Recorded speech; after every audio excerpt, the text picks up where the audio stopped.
नवरात्रीनिमित्त 9 दिवस विविध रूपाने सजविले जात आहे. हेच भाविकांसाठी ठरलं विशेष आकर्षण. सूर्यदत्ता इन्स्टिट्यूट तर्फे गरजू व होतकरू अशा 50 कर्मचाऱ्यांना 11 लाखाची शिष्यवृत्ती देण्यात येणार. महाराष्ट्र आणि गोवा या राज्याच्या एकत्रित संस्कृतीचे दर्शन घडविणारा एक वेगळा उपक्रम राबविण्यात येणार. गोव्याचे मुख्यमंत्री दिगंबर कामत यांची माहिती. शिवशाहीर बाबासाहेब पुरंदरे यांचा छत्रपती शिवाजी महाराज आणि जिजाऊ यांच्या हस्ताक्षरातील मोडी लिपीतील पत्राची प्रतिमा देऊन राष्ट्रपती प्रतिभाताई पाटील यांच्या हस्ते सत्कार.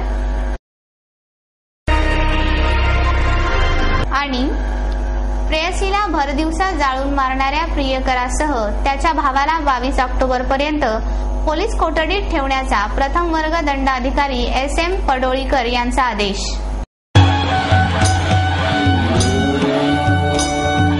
नमस्कार. आम्ही गुड मॉर्निंग विधिलिखित ग्रुप तर्फे सर्वांना सुख शांती समृद्धी मिळण्यासाठी 15 ऑक्टोबर ते 19 ऑक्टोबर 2010 या कालावधीत जनकल्याणार्थ महायज्ञाचे आयोजन केले आहे. याच कार्यक्रमानिमित्त सर्व भाविकांसाठी प्रसाद व महाप्रसादाचे आयोजन केलेले आहे. सर्व भाविकांना मी नम्र विनंती करू इच्छितो की आपण या संधीचा लाभ घ्यावा. नमस्कार.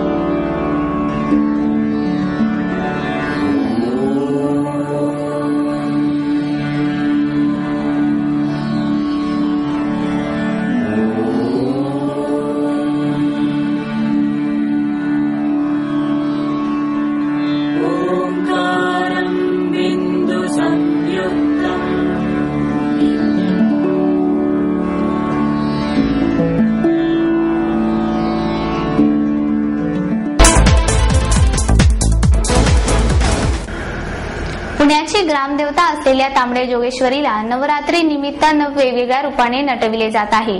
हेच भाविकांसाठी विशेष आकर्षण ठरले आहे. गणेशोत्सवानंतर चाहूल लागते ती नवरात्रीची. आदिशक्तीचा हा नवरात्रींचा जागर सर्वांचेच आकर्षण ठरतो. यंदाही नवरात्रीचा उत्सव मोठ्या उत्साहात साजरा होताना दिसत आहे. पुणे शहराची ग्रामदेवता असलेली तांबडी जोगेश्वरी ही पेशवेकालीन आहे. पेशव्यांच्या काळात या देवीचे मंदिर बांधण्यात आले असून इसवी सन 996 पासून या देवीची पूजा केली जात आहे. ही देवी स्वयंभू असून नवरात्रीमध्ये या देवीला विशेष महत्त्व प्राप्त होते. तांबडी जोगेश्वरी येथे यंदाच्या वर्षी 9 दिवस देवीला वेगवेगळ्या रूपाने नटविण्यात आले आहे. नवरात्री निमित्त सुरू असलेले मंत्रपठण, पूजाविधी आणि अगरबत्त्यांच्या फुलांच्या सुगंधी वातावरणात दर्शनासाठी महिला भाविक मोठ्या प्रमाणात गर्दी करत आहे. तांबडी जोगेश्वरी येथे नवरात्रीच्या काळात सकाळी 6 ते रात्री 12 पर्यंत मंदिर भाविकांसाठी खुले राहणार आहे. तासनतास रांगेत उभे असलेल्या भक्तांची गैरसोय टाळण्यासाठी तसेच सुरक्षिततेच्या दृष्टिकोनातून मंदिराच्या परिसरात पोलिसांचा बंदोबस्तही ठेवण्यात आला आहे. तांबडे जोगेश्वरीच्या नवरात्री महोत्सवानिमित्त अधिक माहिती सांगताना पुजारी माधुरी म्हणाल्या. मी मिसेस माधुरी. आज या जोगेश्वरी मंदिराचं महत्त्व म्हणजे ही पाषाणाची मूर्ती आहे. पेशव्यांच्या काळापासूनची ही मूर्ती आहे आणि पेशवे घराण्याचं हे कुलदैवत मानलं जात होतं. तर पेशव्यांनी याची स्थापना केली, परंतु पूर्वी म्हणजे ही इसवी सन 993 सालापासूनची ही मूर्ती असल्यामुळे ही स्वयंभू आहे. एका शेतामध्ये ही मिळालेली आहे, त्यामुळे ही स्वयंभू मूर्ती आहे आणि ही 1.25 हात उंच असून ती चतुर्भुज आहे. उजव्या हातात डमरू, डाव्या हातात त्रिशूल आणि खालच्या उजव्या हातात नरमुंड, डाव्या हातात कमंडलू आहे. नवरात्रीचं वैशिष्ट्य म्हणजे इथे 9 दिवस वेगवेगळी वाहनं रूपं केली जातात देवीची आणि पहिला घटस्थापना होते. सकाळी 6 वाजता घटस्थापना झालेली आहे.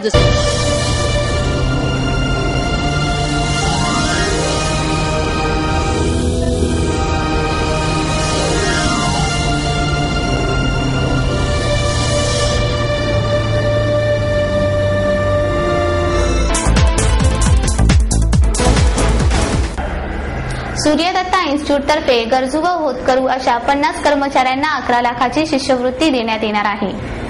इंडस्ट्री इन्स्टिट्यूट इंटरफेस या उपक्रमाच्या माध्यमातून कर्मचाऱ्यांना उच्च शिक्षणाची संधी उपलब्ध झाली आहे. सूर्यदत्ता संस्था समूहामुळे विविध मोठ्या कंपन्यातील 50 गरजू होतकरू तरुणांना या शिष्यवृत्तीमुळे नोकरी करत असतानाच नवीन तंत्रज्ञान शिकण्याची आणि अद्ययावत राहण्याची संधी मिळाली आहे, अशी माहिती सूर्यदत्ता संस्था समूहाचे चेअरमन संजय चोरडिया यांनी दिली.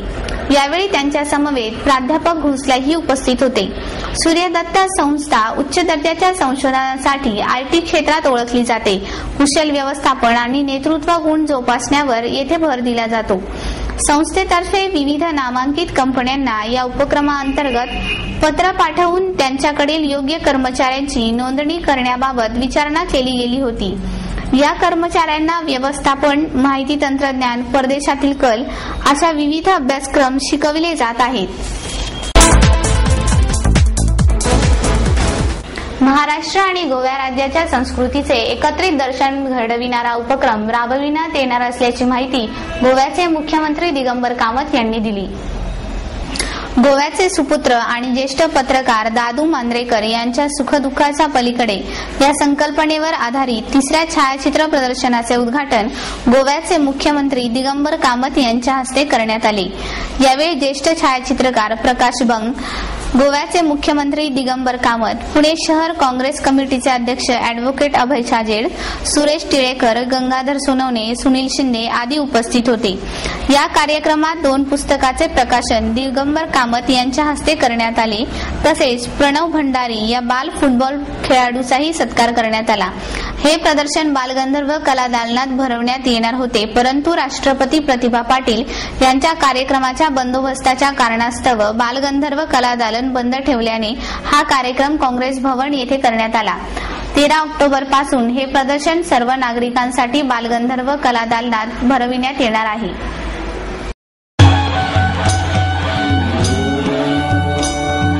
नमस्कार.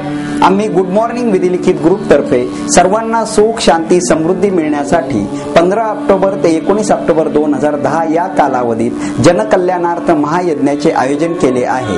याच कार्यक्रमानिमित्त सर्व भाविकांसाठी प्रसाद व महाप्रसादाचे आयोजन केलेले आहे. सर्व भाविकांना मी नम्र विनंती करू इच्छितो की आपण या संधीचा लाभ घ्यावा.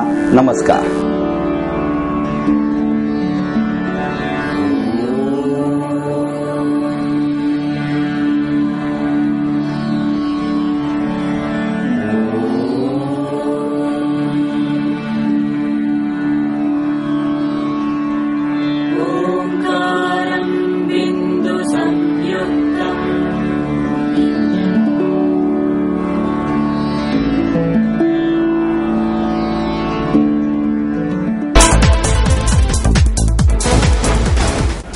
शिवशाहीर बाबासाहेब पुरंदरे यांचा शिवाजी महाराज व जिजाऊ यांच्या हस्ताक्षरातील मोडी लिपीतील पत्राची प्रतिमा देऊन राष्ट्रपती प्रतिभाताई पाटील यांच्या हस्ते विशेष सत्कार करण्यात आला.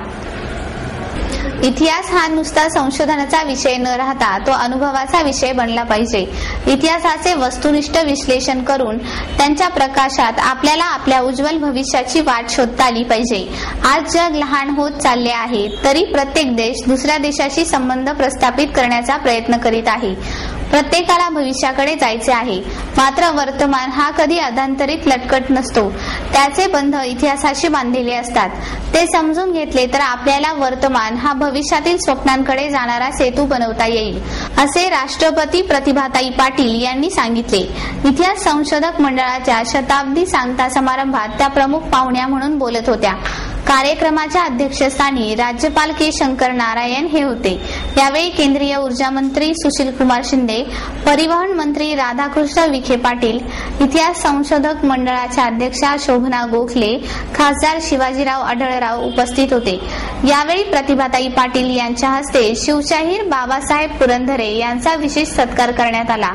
प्रतिभाताई पाटील म्हणाल्या, उज्ज्वल इतिहास आणि उज्ज्वल भविष्य यातील मजबूत सेतू बनविण्याचे सामर्थ्य सर्वांना प्राप्त होण्यासाठी इतिहास संशोधक मंडळासारख्या संस्था दीपस्तंभाप्रमाणे कार्य करीत आहेत.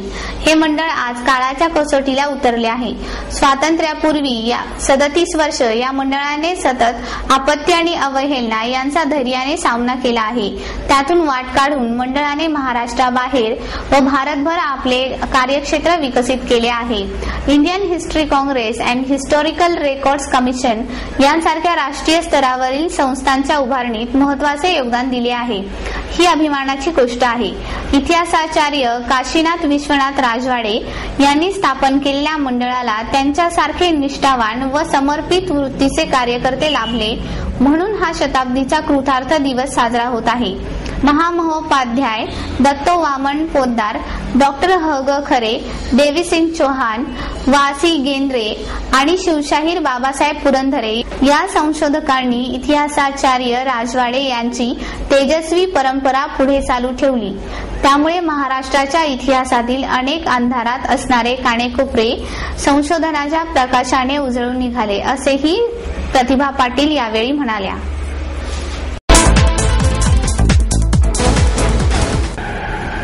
प्रेयसीला भरदिवसा जाळून मारणाऱ्या प्रियकरासह त्याच्या भावाला 22 तारखेपर्यंत पोलीस कोठडीत ठेवण्याचे आदेश प्रथम वर्ग दंड अधिकाऱ्यांनी दिले आहे.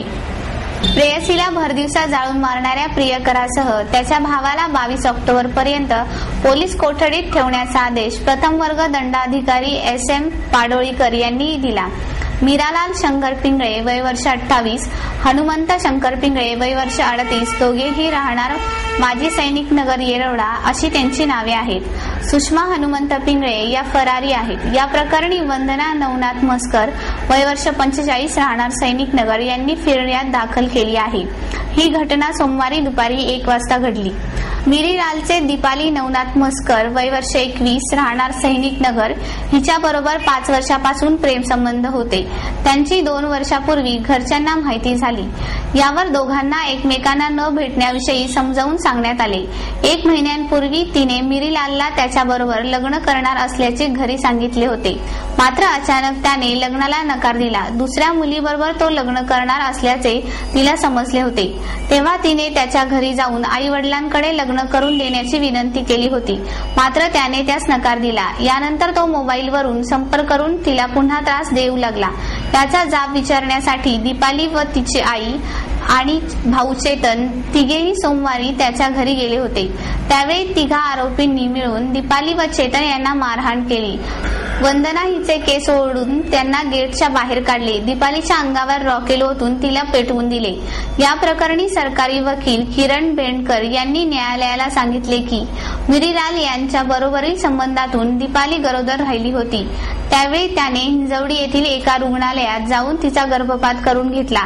त्याबाबतची कागदपत्रे गोळा करणे आवश्यक आहे. तसेच त्यांच्यातील प्रेमसंबंधाची माहिती असतानाही त्याचा भाऊ व बहिणीने लग्नास विरोध का केला याची माहिती घेणे, त्याने घटनेच्या वेळी घातलेले कपडे जप्त करणे, गुन्ह्यानंतर फरारी असलेल्या सुषमा पिंगळेला अटक करणे, मिरीलाल ज्या मोबाईलवरून त्रास देत होता तो मोबाईल जप्त करणे याकरिता वेळ लागणार असून दोघा आरोपींना पोलीस कोठडी देण्यात यावी. यावरून न्यायालयाने त्यांचे म्हणणे मान्य करून पोलीस कोठडी सुनावली. माझं नाव किरण बेंडबर, सहाय्यक सरकारी अभियोक्ता court number 5 Pune, Shivajinagar court Pune. ह्या आरोपीवरती भादवी कलम 302, 323, 504 आणि 34 प्रमाणे मिरीलाल शंकर पिंगळे, हनुमंत शंकर पिंगळे आणि जी फरारी आरोपी आहे सुषमा यांच्या विरुद्ध या कायद्यान्वये गुन्हा दाखल झालेला आहे.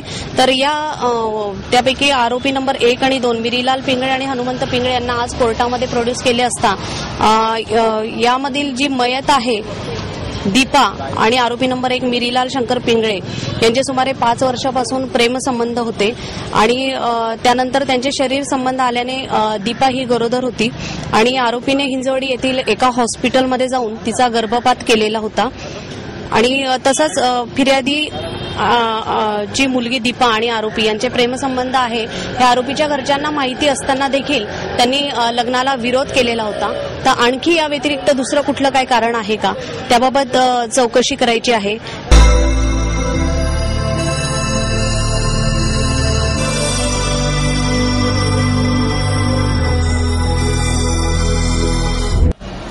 आणि याबरोबरच हे बातमीपत्र संपलं. पुन्हा भेटूया उद्या याच वेळी. नमस्कार.